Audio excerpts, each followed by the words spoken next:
Nation, Harry here, and may I be one of the first to welcome you into what we hope is a much better year ahead with Jim Roddy. Jim, Happy New Year to you, sir. Happy New Year to you, Harry. All right. Well, hey, I want to talk about trends in retail. And when we were rehearsing, you shared some very interesting feedback from your membership. So the RSPA, or point of sale VARs, resellers, implementers, and so on, just to level set. So what are you hearing as we go further and further into this pandemic and hopefully out of it? Sure, that's a good question. So the biggest changes that we're seeing and that our members are seeing is first in terms of how folks are ordering, where before it was they're happy to go into the store or go into the restaurant. Now online ordering is, fundamental in terms of what folks are looking for and what resellers need to offer as well. And then what that's also leading to is a big change from a payments standpoint. So obviously, if you're ordering something online, you have to use a credit card, right? You can't use cash from that standpoint.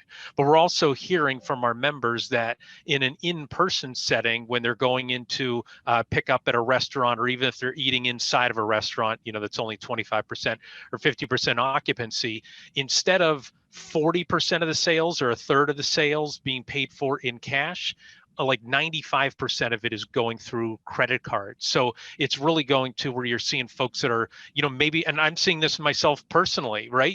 If I go into a convenience store, if something costs $7 before, I just pull out a 10, get some change back. Well, now it's like, well, I don't want to do that, cash exchange. Though that's one segment of our membership. We also have folks who deal in the cash management sector, and they have statistics that say, like, you don't have to be worried about the germs on the cash. In fact, they spend longer on the credit card. You're touching that whole device there that everybody else is. Like, that doesn't make any sense. So it's really interesting to see how people are reacting to it, and then also what the experts are saying in terms of what's the reality. But as we know, logic hasn't changed everybody's behavior. At some point, we'd all be behaving differently if that was the case. So that's a long answer, but that's a lot of what we're seeing.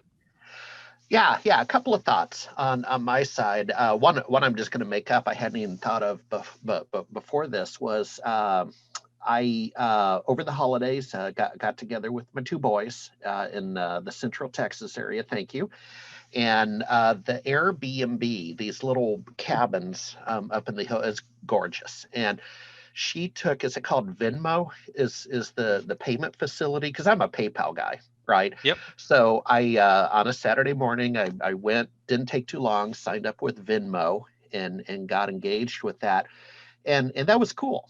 And so now I have a couple of different facilities, right? I got your PayPal, my checkbook, my debit card, and now Venmo. So my behavior is changing, and it was driven in part by this transaction. And I think her motivation was, if I understand correctly, that the fees are less at Venmo than PayPal. So that was her motivation. But the point is, I'm using this transitory time to grow, right? I'm learning new tools to do that. The other thing is market basket size, and I see it in my own behavior. When I go to the grocery store, I am buying more in a singular trip with the idea up here that I'm trying to minimize my touch points on surfaces and driving and people. And, so instead of, in the past, quite frankly, I go to the market maybe every other day to get something fresh to barbecue. And I got into this modality of, okay, I'm going to go once a week, probably spend, $200, top shelf, do it right. Instead of going every other day and spending 25, $30. And I'm exaggerating a little bit. I'm not that big of eater or drinker, but but the point is, and there's some research that says there are increased market basket sizes. People are thinking about one trip instead of three. And then finally, Jim, over on our sister site, 420 MSP, where you and I have collaborated, and folks take a peek at 420 MSP that targets the cannabis technology vertical. Marijuana Business Daily in early December came out with an article about the flight to quality. And you're seeing a flight to quality with the flower being purchased. And they had some really compelling statistics for Colorado and Washington and so on. And they said that also holds true with wines. And I just thought that was interesting that you would see a flight to quality in a pandemic, because usually, Jim, in my experience with recessions, it was exactly the opposite. Here comes Dollar General. Here comes Costco. Any thoughts on that? Because that now we're in a very specific vertical, right? That might be it. Right, and that's I guess like a message for the solution providers are, A, like you said, you really need to know your vertical, because the giant retail trends or the giant restaurant trends might not apply specifically to the laws in your state, right? Because there are different rules in terms of who, how many people can go into restaurants in different capacities and things like that. And then there are sub niches from a vertical standpoint, like grocery. Grocery never really had, there was curbside pickup, there were, people going and packing and picking up, and but it was a small amount. Well, now that has skyrocketed, and so one of our grocery software developers, they said, I'm a small organization, I have one developer, I've got to figure out how to partner with somebody to not only offer online ordering, the curbside pickup, I've got to change the user experience, the interacting with my software, because the grocery stores didn't care so much before, because who was really using that stuff? Well, now they have to present to their customer something facing in a digital format. So, and I can't remember what RSPA call this was on, but we have all sorts of community calls, but it was really stressing, you got to be flexible, you have to be pliable, you have to be able to adjust with the times, you have to pay attention to it. And that kind of ties in with the trends that you're saying. No matter what direction it goes, as a VAR or an MSP, you've got to be able to pivot, or someone else is going to pivot and they'll be the one dancing with your customer. Well, and I'll end on this. People, well, I'm going to say people always ask me what's the secret to my success, like George Foreman and his little grease-free cooker. People actually don't ask me what's the secret to my success, Jim.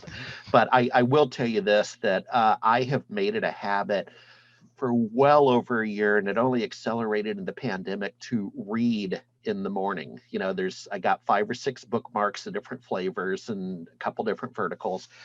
And folks, that I'll leave you with that, including reading that book in the background, that red book. Shout out to you. Tell us about your book, and then we got to run.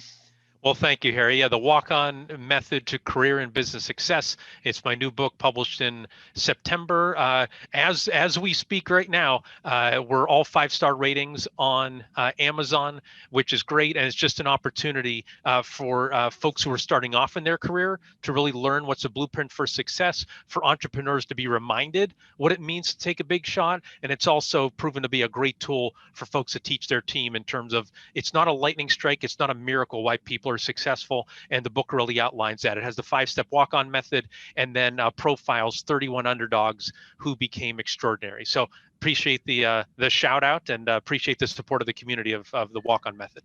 All right. Well, the next time we probably talk to you will be coming up on Valentine's Day, so you can use Venmo to gift me some red roses, my main man. Have a good month. You too, Harry. All right. Take care. Thanks, Jenny.